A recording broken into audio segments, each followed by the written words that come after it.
ज्ञानानन्दमयं देवं निर्मलस्फटिकाकृतिम् आधारं सर्वविद्यानां हयग्रीवमुपास्महे। मूकं करोति वाचालं पङ्गुं लङ्घयते गिरिं यत्कृपातमहं वन्दे परमानन्दमाधवम्। संस्कृतं भारतम इत्याख्ये आमुखपटले समवेतानां समेषां व्याकरणशास्त्र जिज्ञासूनाम् अत्र व्याकरण विषयिण्यां कक्षायां स्वागतम् अभिनंदनं च। व्याहरण अहमस्मि वेंकटेश शर्मा, गयास्थे श्री स्वामी परांकुशाचार्य आदर्श संस्कृत महाविद्यालय व्याकरण प्राध्यापकः। मित्रों, हम सबों का स्वाध्याय वैयाकरण सिद्धांत कौमुदी के कारक प्रकरण को विषय बनाकर निर्विघ्न चल रहा है। आप सबों का आशीर्वाद, सहयोग, शुभकामना मेरे साथ है। निर्विघ्नता का यही प्रयोजक है। तो आज हम आधारो अधिकरणम अधिकरण संज्ञा प्रयुक्त सप्तमी विभक्ति का क्या अर्थ है, कब किस परिस्थिति में सप्तमी विभक्ति होती है और उस सप्तमी विभक्ति का क्या अर्थ होता है, इसको विषय बनाकर हम लोग अपना स्वाध्याय प्रारंभ करेंगे। यह सप्तमी विभक्ति सर्वप्रथम अधिकरण संज्ञा प्रयुक्ता विभक्ति है और अधिकरण संज्ञा आधार की होती है। इसके लिए आचार्य पाणिनि ने आधारो अधिकरणम सूत्र का प्रवर्तन किया है। आधारो अधिकरणम सूत्र पर कल भी थोड़ी चर्चा हुई थी अल्प समय में। आज पुनः वहीं से चर्चा प्रारंभ करता हूँ। तो आधारो अधिकरणम में दो पद हैं। आधारः जो और अधिकरणम। आधारः कारकम कारके अधिकार सूत्र का विशेषण के रूप में यहाँ प्रयुक्त है और अधिकरणम संज्ञाबोधक पद है, विधेय के रूप में यहाँ प्रयुक्त है। अब कारकम के अधिकार होने से क्रिया के साथ जिसका संबंध होगा उसे में कारकत्व व्याप्य अधिकरणत्व धर्म होगा। वही अधिकरण कहा जाएगा जो सर्वप्रथम उस कारक होना चाहिए। और कारक वह होगा जिसमें क्रिया का अन्वय हो, क्रिया के साथ जिसका संबंध हो, जनकत्वेन उपकारकत्वेन, जिस किसी रूप में क्रिया के साथ जिसका अन्वय हो वही कारक है। अब आधार रूपी कारक की यानी क्रिया का जब आधार जो बनेगा उसी की कारक संज्ञा होगी। अब क्रिया का आधार, क्रिया के आधार दो का ही होना संभव है। एक तो जो क्रिया का संपादन करता है उसमें वह क्रिया का आधार होगा, और दूसरा जिसमें क्रिया होती है वह क्रिया का आधार होगा। उदाहरण स्वरूप हम देवदत्तः गृहे स्थाल्याम ओदनम पचति, इस वाक्य को लें। अब यहाँ पचति क्रिया का अर्थ है विकृति। क्षमा करें, मुझे ये डिजिटल तकनीक का ज्ञान बिल्कुल ही नहीं है। चाह करके भी मैं ये किसी के दूरभाष संख्या को अवरुद्ध नहीं कर सकता। भूलवश किसी दूसरे से का सहयोग भी इसमें नहीं। बेटा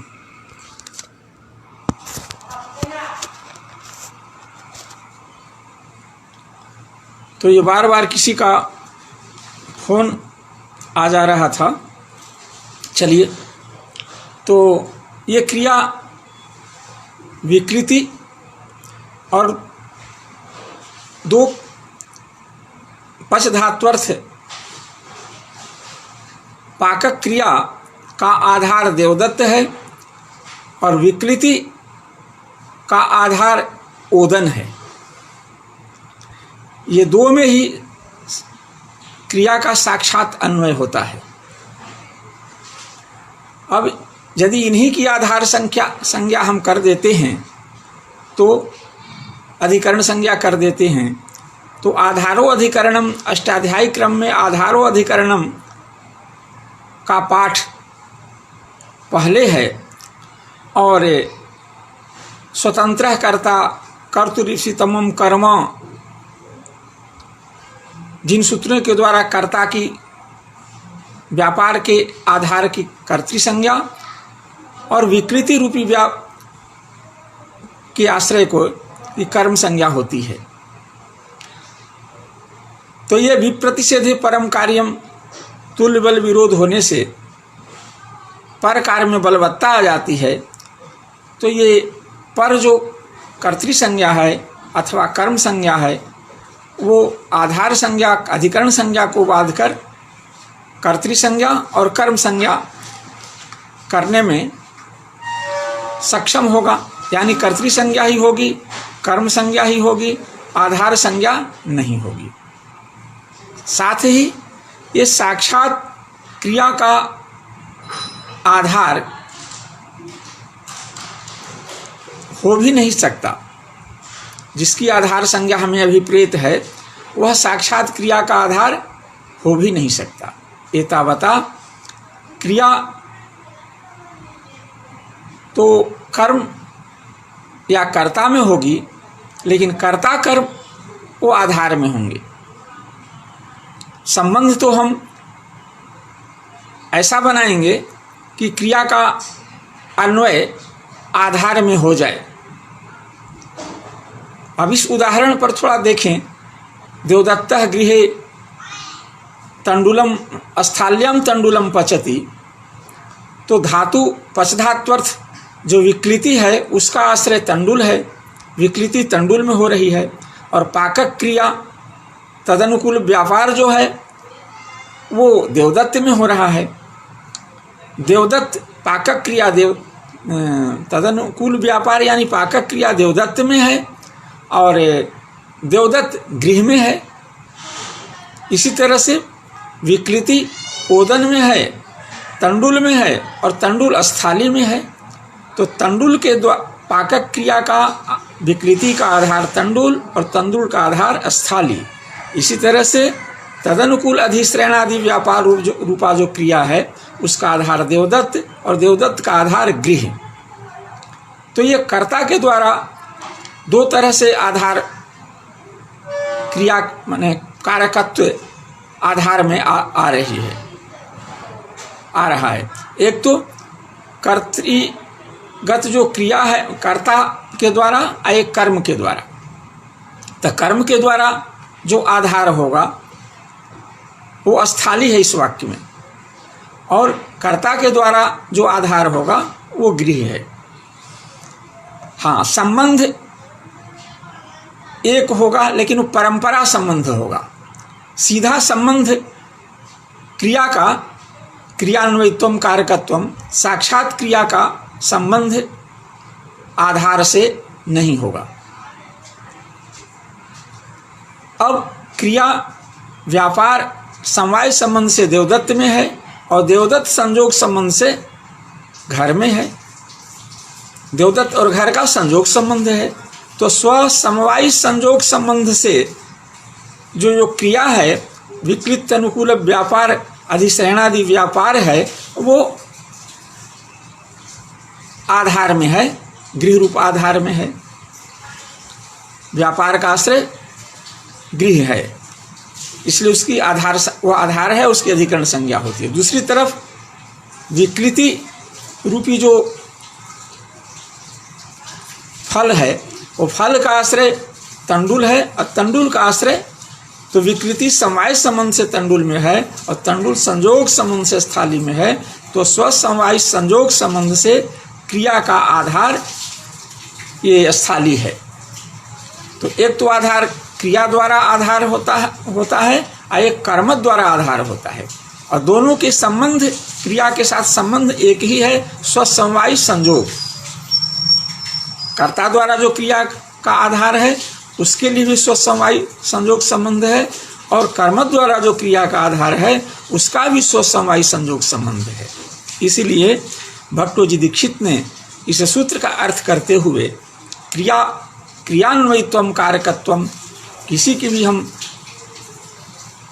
कारकत्व व्यापक कर्ता कर्म करण संप्रदान अपादान अधिकरण आदि संज्ञा करेंगे तो उसमें क्रियान्वयित होना आवश्यक है।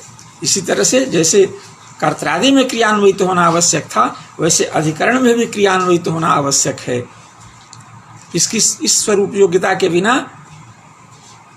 इसकी अधिकरण संज्ञा नहीं हो सकती, अधिकरण कारक के रूप में प्रतिष्ठित उपस्थापित नहीं हो सकता। भट्टोजी दीक्षित ने कहा कि नहीं, साक्षात तो नहीं, लेकिन क्रिया कर्म द्वारा, कर्ता कर्म द्वारा क्रिया का आधार होगा, संबंध उसका एक होगा, लेकिन वो पारंपरिक संबंध होगा। स्व से हम लेंगे क्रिया को, उसका समवायी कारण उस समवाय संबंध से है कर्ता में, और कर्ता समवाय संबंध संजोग संबंध से है घर में। इसी तरह से कर्म द्वारा जो क्रिया का आधार होगा वो विकृति समवाय संबंध से तंडुल में और तंडुल संजोग संबंध से स्थाली में। तो ये कर्म द्वारा क्रिया का आधार होगा। दो तरह के आधार होंगे, एक कर्ता द्वारा क्रिया का आधार, एक कर्म द्वारा क्रिया का आधार। भट्टोजी दीक्षित लिखते हैं इसका अर्थ करते हुए कि कर्तृकर्म द्वारा कर्तृनिष्ठ और कर्मनिष्ठ जो क्रिया, उसका आधार की अधिकरण संज्ञा होती है। तो कर्तृनिष्ठ क्रिया वो अधिश्रयणादि व्यापार है, और कर्मनिष्ठ संज्ञा विक्लिति है, मृदुत्व विशदत्वादि धर्म है।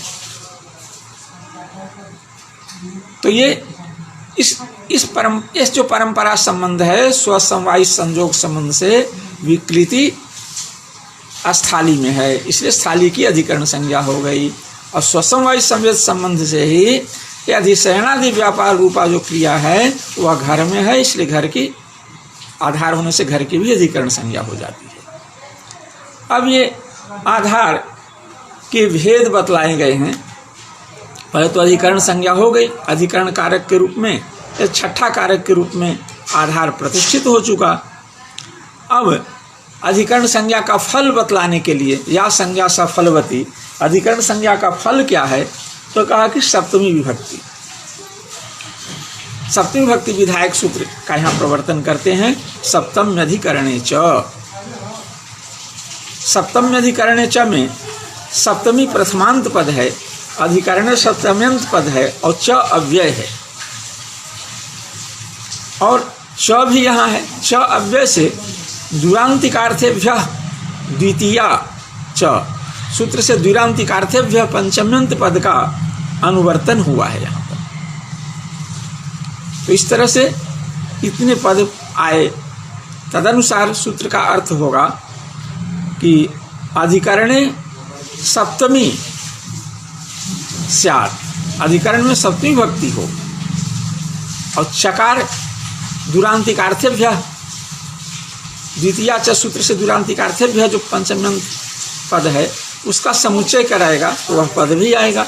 तो दूर और अंतिक वाचक शब्द से भी सप्तमी विभक्ति हो, दूरार्थक शब्द से प्रातिपदिक से और अंतिकार्थक प्रातिपदिक से भी सप्तमी विभक्ति हो, यही सूत्र का अर्थ हुआ।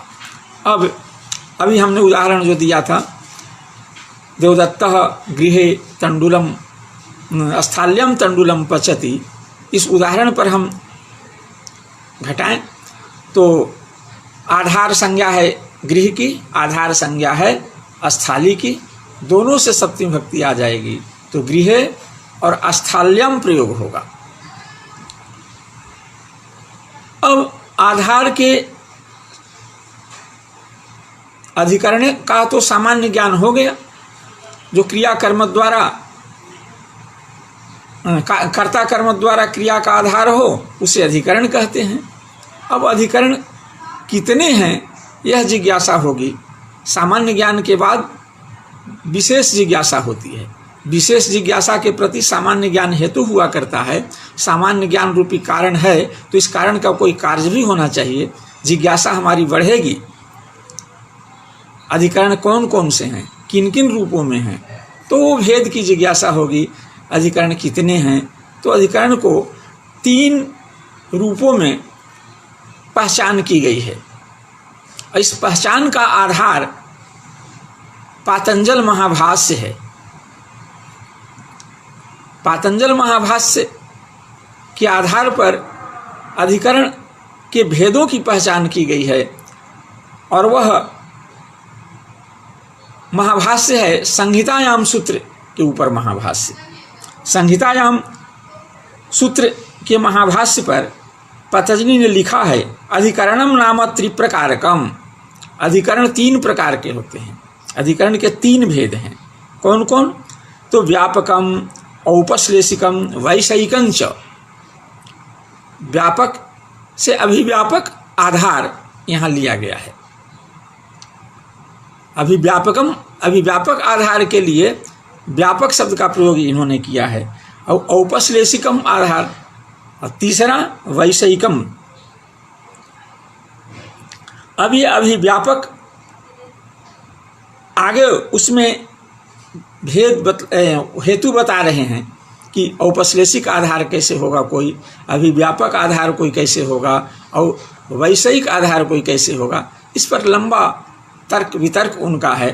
पूर्व पक्ष भी है, उत्तर पक्ष भी है। औपश्लेषिक इन अधिकरणों जो 3 प्रकार के हैं उनमें गौण मुख्य की भी बात उन्होंने उठाई है। कौन मुख्य अधिकरण कौन है, गौण अधिकरण कौन है, औपश्लेषिक अधिकरण को माना जाए कि नहीं माना जाए। फिर उदाहरण पर भी इनमें मतभेद है। पातंजल महाभाष्य और कैयट, उद्योत, नागेश, ये सब का मतैक्य है। हम लोग सिद्धांत कौमुदी ग्रंथ के ऊपर अपना स्वाध्याय चला रहे हैं। हम इसी की सीमा में रहकर कोई बात करना चाहेंगे। तो ये 3 प्रकार के अधिकरण हैं, अभिव्यापक, औपश्लेषिक और वैषयिक। अभिव्यापक आधार वह आधार है जिस आधार के सर्वावयव में आधे व्याप्त होकर के रहे। जिस आधार के सर्वावयव में आधे व्याप्त होकर के रहे उस आधार को अभिव्यापक आधार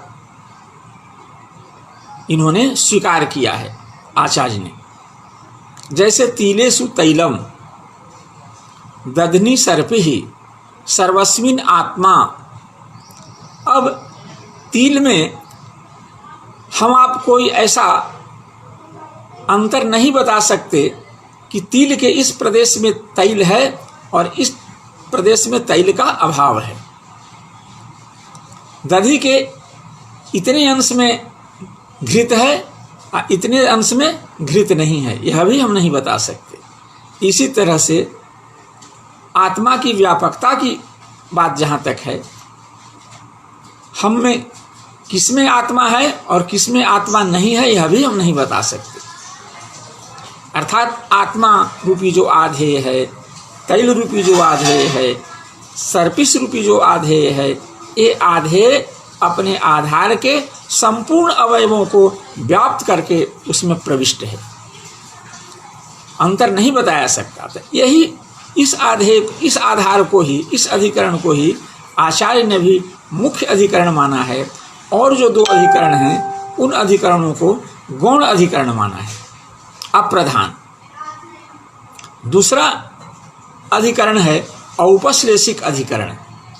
औपश्लेषिक अधिकरण तो ये जो अभिव्यापक आधार है, इस आधार में आधेय समवाय संबंध से रहता है। समवाय संबंध है ना, जो किसी का आधार हो उसको हम अभिव्यापक आधार कहते हैं। यह भी हम उसके लिए शब्द दे सकते हैं। और औपश्लेषिक आधार, औपश्लेषिक उपश्लेष शब्द से बना है। उपश्लेषः सामीपिकः संबंधः, तत्कृतः आधारः औपश्लेषिकः आधारः। सामीपिक संबंध के आधार पर, सामीपिक संबंध के कारण जो आधेय का, जिसमें आधेय रह रहा हो, उसको हम औपश्लेषिक आधार कहते हैं।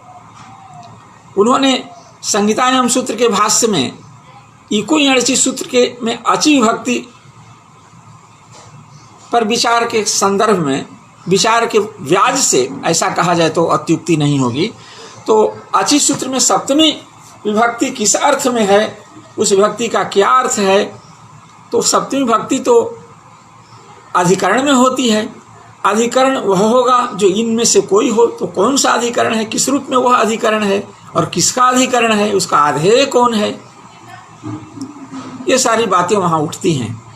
तो अचि में सप्तमी विभक्ति को कहा कि उसका अर्थ किया अजुपसृष्टस्य इकः स्थाने जन भवति।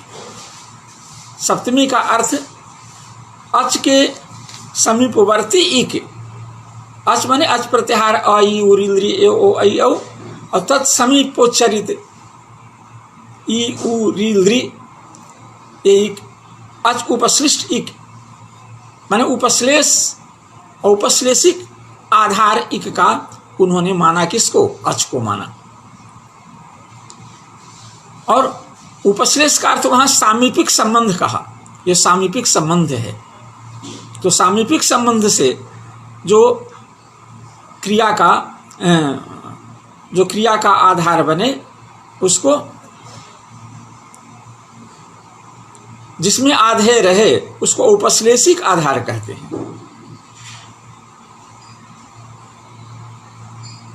लेकिन कहीं कहीं समवाय संबंध से भी, संयोग संबंध से भी आधेय आधार में रहता है, और वहाँ भी उसको भी हम अभिव्यापक आधार तो कह नहीं सकते, वैषयिक आधार भी नहीं कह सकते। तो फिर तीसरा आधार ही कोई हो सकता है, वह आधार है औपश्लेषिक आधार। यानी संयोग संबंध से और सामीप्य संबंध से जो जिसमें आधेय रहता हो, उस आधार को हम औपश्लेषिक आधार कहते हैं। और जहाँ वैषयिक आधार वह है जिसमें न तो समवाय संबंध से आधेय रहता हो, और न ही सामीप्य संबंध से रहता हो, और न ही संयोग संबंध से रहता हो। इन तीनों में कोई भी आधार आधेय के बीच का संबंध नहीं बने। फिर चौथा कौन बनेगा, तो विषय संबंध बनेगा। विषयता संबंध से जिसमें आधार रहे, आधेय रहे, उस आधार को हम वैषयिक आधार कहते हैं। तो ये तीन तरह के आधार हैं, और उनका क्रिया के साथ कर्ता और कर्म द्वारा संबंध है। क्रिया का कर्ता और कर्म द्वारा संबंध होने से उनमें कारकत्व भी है।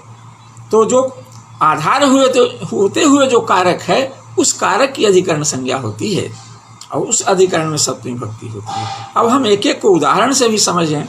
तो इन्होंने उदाहरण दिया है पहले तो भेद बताया है, औपश्लेषिको वैषयिकः अभिव्यापकश्चेत्याधारस्त्रिधा। भाष्य की उन पंक्तियों को हृदयंगम करते हुए, तहे दिल से स्वीकार करते हुए यथावत आचार्य ने यहाँ लिख दिया कि आधार औपश्लेषिकः अभिव्यापकः और वैषयिकश्चेति आधारस्त्रिधा, 3 प्रकार के आधार हैं। उदाहरण देते हैं, औपश्लेषिक आधार का सबसे पहले उदाहरण देते हैं।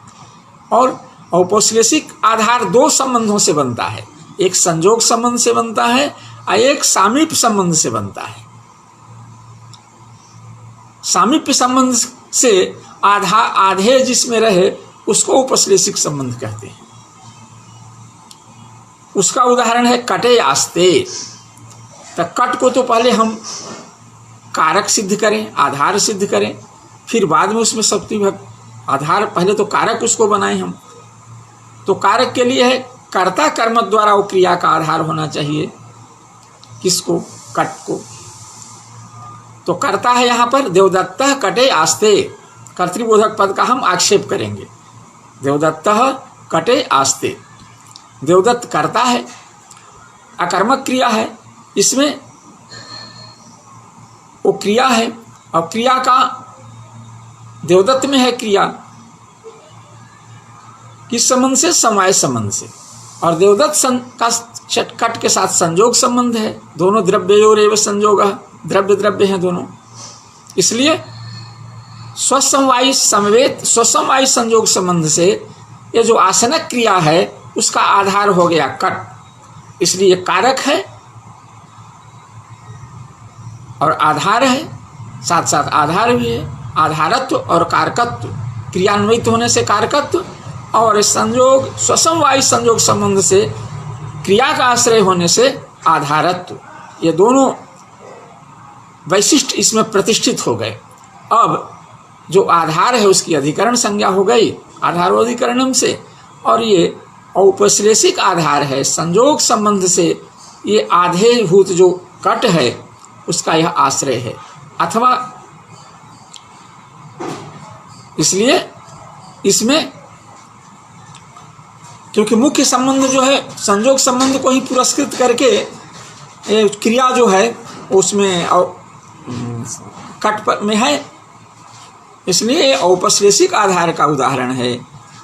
अधिकरण संज्ञा हुई और अधिकरण में सप्तम अधिकरण च से सप्तमी विभक्ति होकर कटे आस्ते देवदत्तः कटे आस्ते यह प्रयोग बना। दूसरा है स्थाल्यम पचति, एक कर्तृ द्वारा क्रिया का जो आधार है उसकी अधिकरण संज्ञा और अधिकरण में सप्तमी विभक्ति का यह उदाहरण था। अब हम कर्म द्वारा जो क्रिया का आधार है उसकी अधिकरण संज्ञा और उसमें उसको उपश्लेषिक आधार मान करके उसमें सप्तमी विभक्ति सप्तम अधिकरण जैसे का उदाहरण दे रहे हैं भट्टोजी दीक्षित। स्थाल्यम पचति, अब पच धात्वर्थ जो विकृति है, विकृति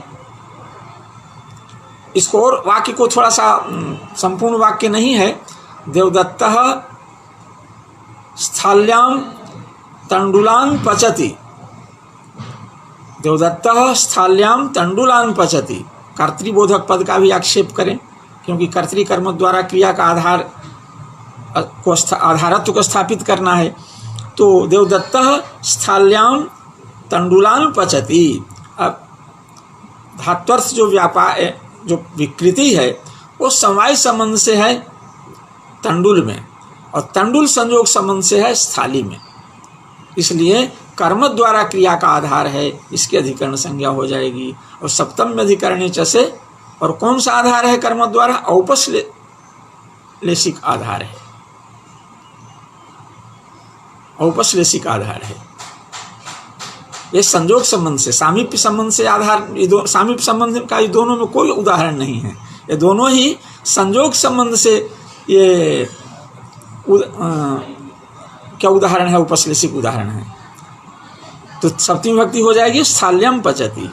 अब वैषयिक उदाहरण आधार का एक उदाहरण दे रहे हैं। स्थाल्यम मोक्षे इच्छा अस्ति, मोक्षे इच्छा अस्ति, अब इच्छा सत्ता, अस्धात्वर्थ है सत्ता, वो सत्ता रूपी जो क्रिया है वो किस में है? इच्छा में है। इच्छा किस में है? मोक्ष में है। कोई देखा नहीं है मोक्ष, उसमें इच्छा कैसे? किसी की इच्छा को कोई नहीं देख पाता है। तो ये विषयता संबंध से ज्ञान इच्छा देश कृतयः सविषयका भवन्ति, ऐसा हम लोगों ने गुरुजनों से पढ़ा है न्याय शास्त्र के स्वाध्याय के क्रम में। ज्ञान इच्छा देश कृतयः सविषयका भवन्ति, ज्ञान इच्छा देश और कृति यानी यत्न ये सविषयक होते हैं, इनका कोई ना कोई विषय होता है। तो मोक्षे इच्छा का भी कोई विषय होगा, वो विषय क्या है? मोक्ष है। और इच्छा जो है विषय है और मोक्ष विषय है। तो विषय अपने विषय में विषयता संबंध से रहता है और विषय विषय में विषयता संबंध से रहता है। तो इच्छा सत्ता क्रिया इच्छा में है, इच्छा रूप कर्ता में है, और कर्ता विषयता संबंध से मोक्ष में है। इसलिए कर्तृ द्वारा क्रिया के आधार होने के कारण मोक्ष की अधिकरण संज्ञा होगी। और सप्तम अधिकरण वो कौन सा आधार है? तो ये वैषयिक आधार है, विषयता संबंध से उसमें कर्ता क्रिया परंपरा संबंध से रह रही है, इसलिए वैषयिक आधार है। वैषयिक आधार की अधिकरण संज्ञा और सप्तम अधिकरण से सप्तमी विभक्ति होकर मोक्षे इच्छास्ति मन मोक्षे पद बना। आगे सर्वस्मिन आत्मा अस्ति, ये अभिव्यापक संबंध का उदाहरण दिया जा रहा है। तिलेषु तैलम दध्नि सर्पि, ये सब भी उदाहरण है इसके। तो सर्वस्मिन आत्मा अस्ति, ये अस्ति यहां पर भी है सत्तार्थक क्रिया। वो सत्तार्थक क्रिया आत्मा में है, क्रिया का आधार है आत्मा और आत्मा का आधार है ये सब शरीरधारी जीव। तो ये सब आधार हैं। तो ये किस संबंध से आधार है? समवाय संबंध से आधार है। लेकिन आत्मा तो द्रव्य है और ये शरीर भी द्रव्य है। चलिए पुनः इस पर विचार हम लोग करेंगे। तो सर्वस्मिन आत्मा अस्ति, यहाँ सत्ता रूपी जो क्रिया है वह है आत्मा में, और आत्मा जो है हम सब में है, संपूर्ण संसार में है, व्यापक। संसार की रचना भी की ईश्वर ने, आत्मा ने। यदि वो ईश्वर से हम लेते हैं तो, जीवात्मा से लेते हैं तब तो कोई बात नहीं, और उसी में वो प्रतिष्ठित स्थित भी हो गए। तो ये अभिव्यापक आधार का उदाहरण है। यहाँ सत्ता क्रिया आधार में यानी सर्व में स्वसमवायी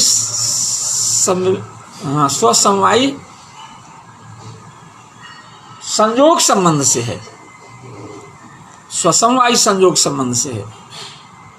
कर्ता द्वारा क्रिया का आधार है। तो कर्ता क्रिया कर्ता में और कर्ता आधार में, इसलिए स्वसमवायी संयोग संबंध से है उसमें क्रिया का आधार, इसलिए उसकी आधार होने से अधिकरण संज्ञा और सप्तम अधिकरण से सप्तमी विभक्ति हो जाएगी। आगे दध्नि सर्पि और तिलेषु तैलम, ये भी अभिव्यापक के सर्वाव्याप्त्या, जिसमें आधे रहे उस आधार को हम अभिव्यापक आधार मानते हैं। तो सर्वस्मिन आत्मा अस्ति और ये तिलेषु तैलम दध्नि सर्पि, ये सब उदाहरण अभिव्यापक आधार के हैं। आगे है यहाँ पर सप्तम में अधिकरण दुरांतिकार्थेभ्यः द्वितीया च से दुरांतिकार्थेभ्य पद भी आया है। तो जिसके अनुसार सूत्र का अर्थ होगा कि अधिकरण अर्थ में दूर अर्थ के वाचक, दूर तथा दूर अर्थ के वाचक जो प्रातिपदिक हैं उनसे, उनमें, और फिर अंतिक अर्थ के समीप अर्थ अंतिक अथवा अंतिकार्थक जो प्रातिपदिक हैं उनमें, इन सब में सप्तमी विभक्ति होती है। इसलिए इन अर्थों में तो द्वितीया, तृतीया, पंचमी पहले से भी प्राप्त है। एक चौथी विभक्ति प्राप्त हो गई, विभक्ति का अवसर मिल गया दूरार्थक और अंतिकार्थक प्रातिपदिक से विधान होने का, और सप्तमी विभक्ति का। ये चार का ये आश्रय, ये प्रातिपदिक बन रहे हैं। इनसे चार चार विभक्तियां आती हैं। चार चार विभक्तियों के साथ इनका वाक्य में प्रयोग होता है। उदाहरण देते हैं यहाँ, वनस्य दूरे अंतिके वा, दूर में, अंतिक में सप्तमी विभक्ति हो गई। दूरांतिकार्थेभ्य इति विभक्ति त्रयेण सह चतस्रो अत्र विभक्तयः फलिता।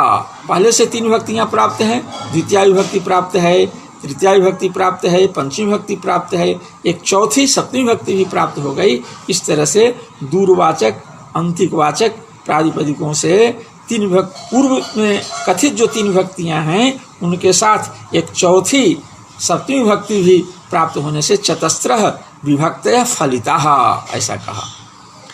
आगे एक वार्तिक है, यह वार्तिक भी सप्तमी विभक्ति का विधान करता है।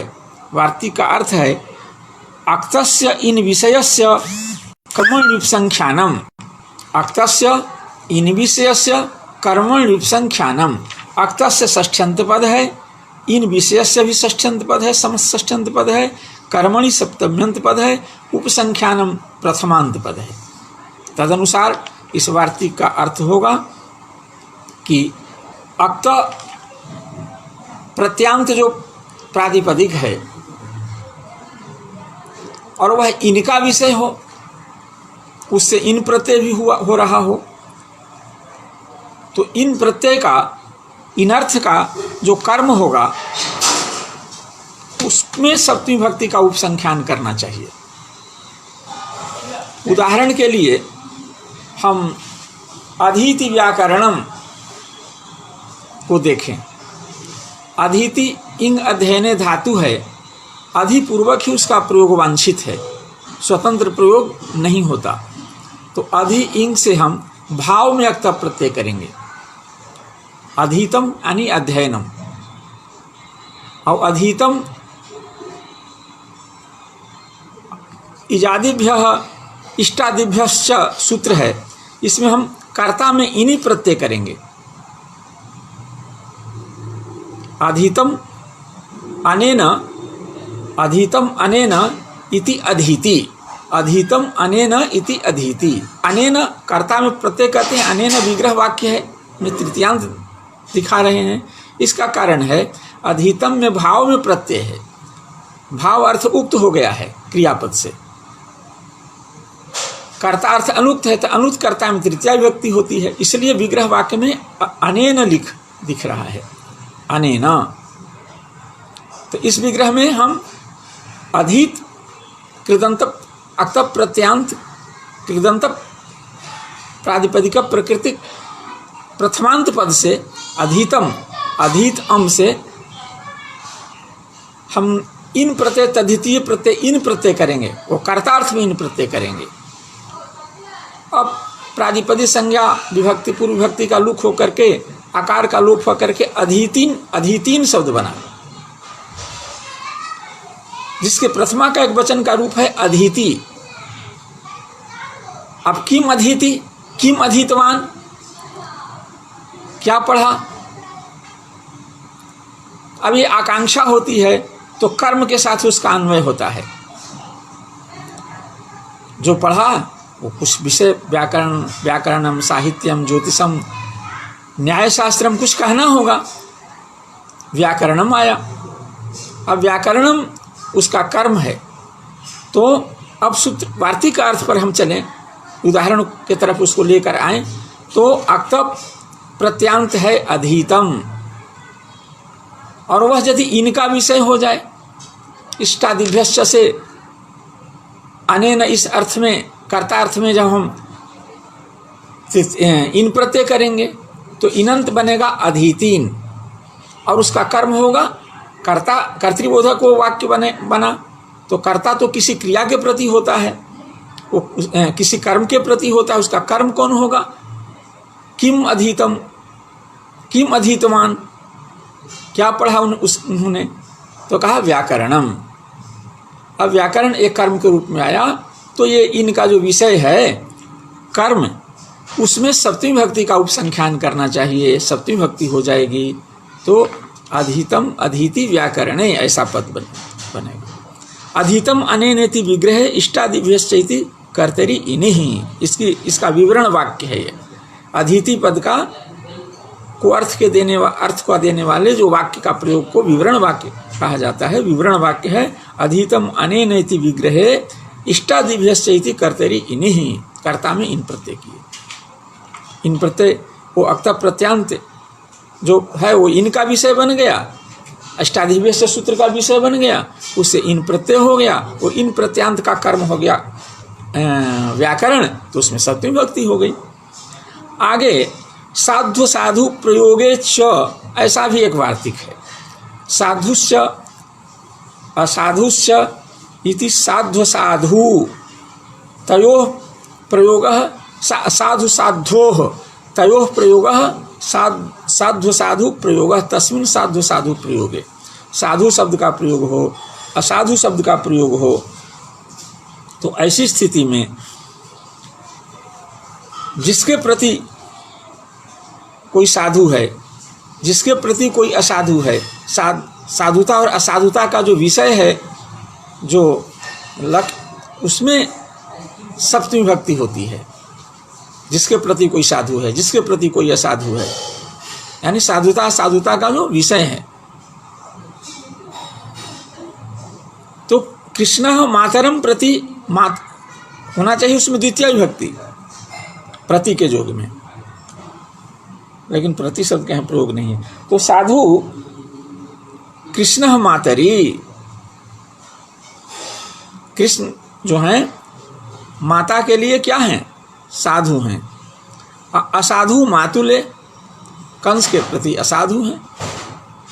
तो यहाँ साधु और असाधु शब्द का प्रयोग है, तो जिसके निमित्त वो जिसके लिए वो साधु हैं, वो उनके साधुता का विषय है, उसमें सप्तमी भक्ति हो जाएगी। और जिसके लिए वो असाधु हैं, उनकी असाधुता का वो के विषय हैं, इसलिए उनकी असाधुता उनके निमित्त है, इसलिए उनमें सप्तमी भक्ति हो जाएगी। तद्वाचक प्राधिपति से सप्तमी भक्ति हो जाएगी। तो मातुल जिसके लिए वो असाधु हैं और माता जिसके लिए वह साधु हैं, इन दोनों में सप्तमी भक्ति हो गई। तो मातृ शब्द के सप्तमी के वचन में मातरी और मातुल शब्द के सप्तमी के वचन में मातुले बना।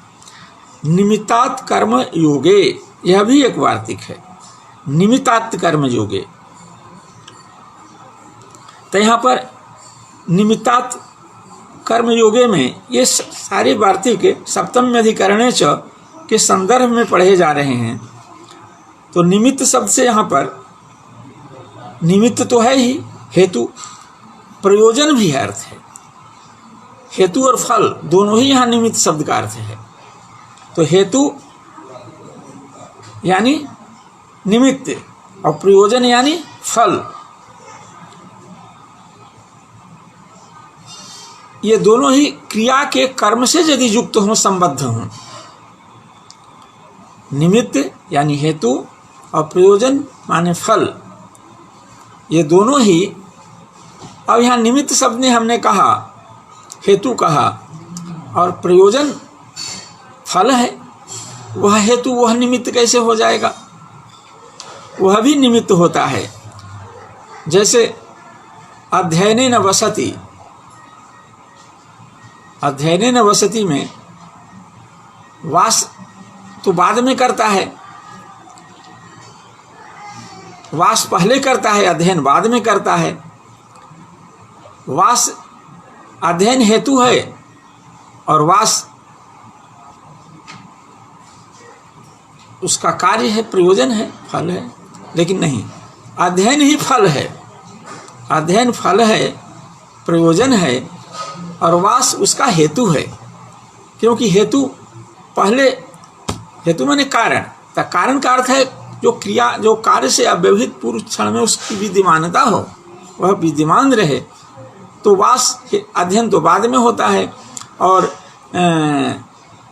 वास पहले ही हो, वास करेगा तब तो अध्ययन करेगा गुरुकुल में। तो नहीं, आप इसके आधार पर प्रयोजनम अपि फलम अपि हेतु हो, कई बार फल भी हेतु हुआ करता है उस, लेकिन हेतु की जो सामान्य परिभाषा है वो तो होनी चाहिए। तो कहा कि ये इष्ट साधनता ज्ञान से प्रवर्तकतया, क्योंकि इदम मदिष्ट साधनम प्रवृत्ति मात्र के प्रति ये जो इदम मदिष्ट साधनम, इदम मत कृति साध्यम, इदम बलवद अनिष्टानुबंधी, ये 3 प्रकार का ज्ञान होना आवश्यक होता है। तो इदम मदिष्ट साधनम, ये प्रवृत्ति के प्रति यह ज्ञान हेतु है। इदम मत कृति साध्यम, यह भी प्रवृत्ति के प्रति हेतु है।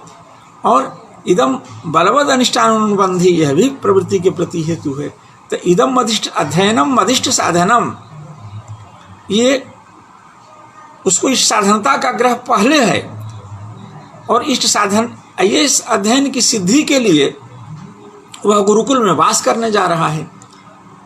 तो वास, तो ये प्रवृत्ति, वास की जो प्रवृत्ति है उसके पीछे हेतु है ये अध्ययन। इसलिए फल भी, जबकि वो वास का फल है, लेकिन वो वास का हेतु भी है, प्रयोजन भी है। इसलिए इष्ट साधनता ज्ञान रूपी हेतुत्व उसमें है, निमित्तत्व उसमें है। तो ये निमित्तात् प्रयोगे, तो ये निमित्त वाचक जो शब्द हैं या फलवाचक जो शब्द हैं, इनका क्रिया के साथ, कर्म के साथ भी यदि योग हो तो इनमें सप्तमी भक्ति होती है। क्रियावाचक और कर्म में, दोनों में सप्तमी भक्ति होती है। हाँ, जो फल है उसमें सप्तमी भक्ति होती है। निमित्तम यह फलम कहा भी है, निमित्तम यह फलम, यहाँ निमित्त से हम फल लेते हैं, और उसका योग जो हो वो कैसा योग हो, संयोग और समवायात्मक योग हो। कर्म के साथ उसका योग जो है फल का कैसा योग हो, संयोग संबंध योग हो, संबंध से योग हो, अथवा समवाय संबंध से योग हो। एक क्रिया होगी इसके लिए, इस उदाहरण को समझने के लिए, एक कर्म होगा और एक फल होगा। ये 3 को समझना होगा, क्रिया कौन है, कर्म कौन है, फल कौन है। और तब यदि क्रिया के साथ, कर्म के साथ फल का संयोग दिखाना होगा, समवाय दिखाना होगा। अब यहाँ इसका उदाहरण एक श्लोक से दिया जा रहा है, जिस श्लोक में 4 पद हैं और चारों पद में 4 उदाहरण हैं, एक एक उदाहरण है, इसलिए 4 उदाहरण इसके हैं। निमित्तात् कर्मयोगे है ना, कर्मणाम योगः कर्मयोगः तस्मिन् कर्मयोगे, निमित्तात् में पंचमी भक्ति है, या निमित्त से यहाँ पर फल लिया गया है। अब चर्मणि दीपिनम हंति, चर्मणि दीपिनम हंति, यहाँ हननक क्रिया है, और हननक क्रिया का कर्म है दीपी, व्याघ्र, और उसका हेतु क्या है, फल क्या है, हनन का फल क्या है, कहा कि चर्म या मृग चर्म। चर्म के लिए फल है चर्म, हनन क्रिया का फल है चर्म, और कर्म है। अब लेकिन वो कर्म के साथ ये जो फल है इसका योग होना चाहिए। कैसा योग होना चाहिए, तो संयोग संबंध से योग हो अथवा समवाय संबंध से योग हो। तो ये चर्म जो है, कर्म है जो दीपी, उसके साथ कौन सा संबंध है, तो अवयवावयवी भाव संबंध है, समवाय संबंध है। अवयव अवयवी के बीच में जो संबंध होता है उसको समवाय संबंध कहते हैं। मृग का या व्याघ्र का चर्म जो है उसका एक अवयव है, अंग है। आगे दूसरे पाद में दूसरा उदाहरण है, दंतयोर हंति कुंजरम, दंतयोर हंति कुंजरम, ये दांतों के लिए, 2 दांतों के लिए, 2 दांत की प्राप्ति ये फल है। कुंजर जो है कर्म है, हनन क्रिया है, कुंजर को मारेगा तब दांत मिलेंगे। ये दांत का संबंध है कुंजर से, कर्म से, निमित्त का, फल का संबंध होना चाहिए कर्म के साथ, वो संबंध है समवाय संबंध है। अवयवी भाव होने से इन दोनों का कुंजर अवयवी है और ये अवयव हैं, इसलिए अवयवी भाव संबंध है। केसेषु चमरीम हन्ति, तीसरा है, तीसरे पाद में तीसरा उदाहरण आ गया। केसेषु चमरीम हन्ति, ये चमरी एक प्रकार का मृग विशेष है और केस उसके हैं, तो हन्ना क्रिया का कर्म है चमरी और फल है केस। फल का और चमरी का संबंध है, योग है। तो फलवाचक जो निमित्तवाचक जो प्रातिपदिक है केस, उससे सप्तमी भक्ति हो जाएगी।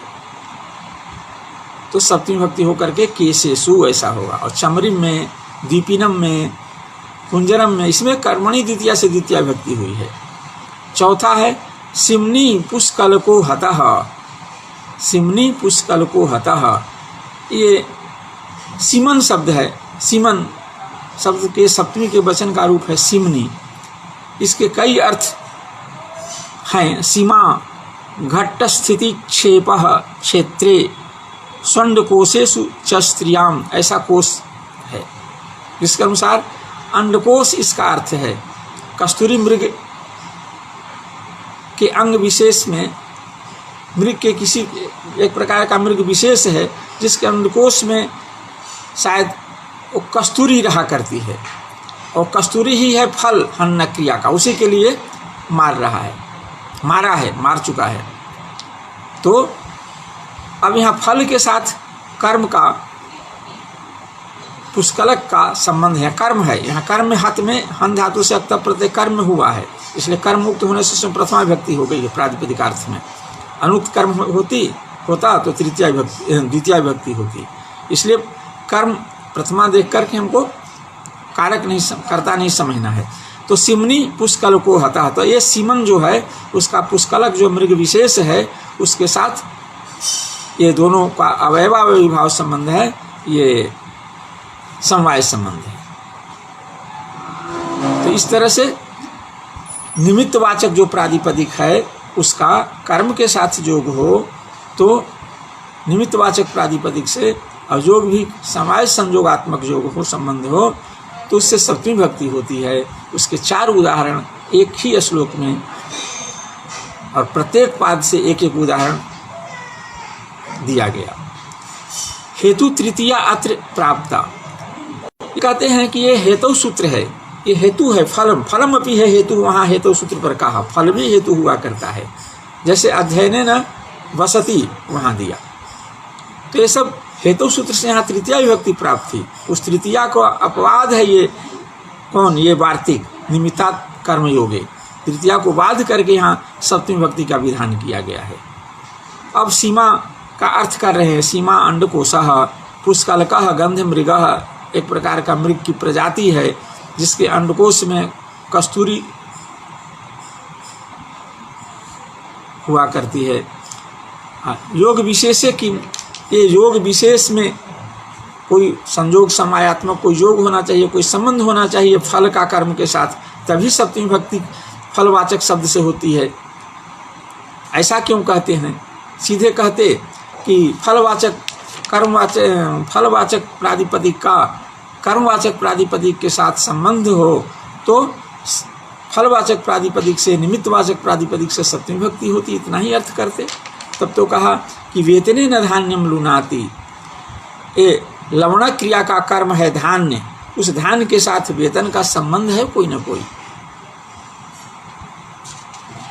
लेकिन यहाँ संयोग समवाय कुछ नहीं कहा, ये फल है वेतन, वेतन है, लवण क्रिया का फल है वेतन और कर्म है धान्य, लेकिन यहाँ योग नहीं कहा गया। योग नहीं कहेंगे, योग नहीं कहेंगे तो फिर यहाँ भी सप्तमी भक्ति होने लगेगी, होती नहीं है। और यदि हम योगे और योगस्य संयोग समवाय अन्यतर, इन दोनों में कोई एक हो, ऐसा यदि हम कहते हैं, अन्यतर संबंधे न योग हो, संबंध हो किसके साथ?